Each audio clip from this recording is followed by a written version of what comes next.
Ikigai. It's a Japanese technique called ikigai. Ikigai என்னன்னா உங்க வாழ்க்கையினுடைய பர்பஸ் என்னன்றதை நீங்க முடிவு பண்ணுங்க. உங்க அப்பா முடிவு பண்ணக்கூடாது, உங்க அம்மா முடிவு பண்ணக்கூடாது, உங்க ஃப்ரெண்ட் முடிவு பண்ணக்கூடாது, உங்க குரு கூட முடிவு பண்ணக்கூடாது. நீங்க முடிவு பண்ண, உங்க மனைவியோ கணவரோ முடிவு பண்ணக்கூடாது. இப்ப என்னுடைய பர்பஸ் என்னன்னு நான் தெரிந்து கொள்வதற்கு எனக்கு 45 வயதாச்சு கிட்டத்தட்ட. But now I know my purpose.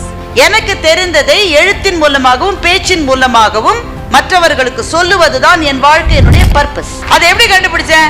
ஏன்னா எனக்கு 10 நிமிஷம் என்னோட யாரோ போட்டோ எடுத்த கூட, சில சமயம் நிறைய பேர் வந்து போட்டோ எடுப்பாங்க, ஒரு 10 நிமிஷம்னாலும் எனக்கு டயர்ட் ஆயிடும். ஆனா 1.5 மணி நேரம் நான் பேசினா கூட I will not get tired.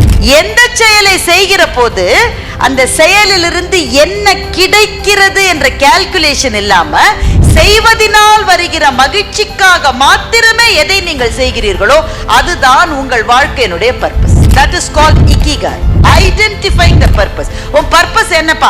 அடுத்த வருஷத்துக்குள்ள எப்படியாவது 10 லட்சம். இது பர்பஸ் இல்லை. பர்பஸ் என்பது எது உங்களுக்கு மகிழ்ச்சியை தருவது என்பதை நீங்களே தெரிந்து கொள்வது. அது என்னன்னு தெரிஞ்சா நான் இங்க வரேன், அது தெரியாம தான் நான் அல்லாடுறேன் என்றால் தொடர்ந்து முயற்சி பண்ணிக்கிட்டே இருந்தா எப்போது புரியும். சில பேர் they are very fortunate. சின்ன வயசுல தெரிஞ்சிருது அவனுக்கு என்ன பர்பஸ். சில சமயம் டைம் ஆகும். But you will come there. Ikigai is finding the purpose of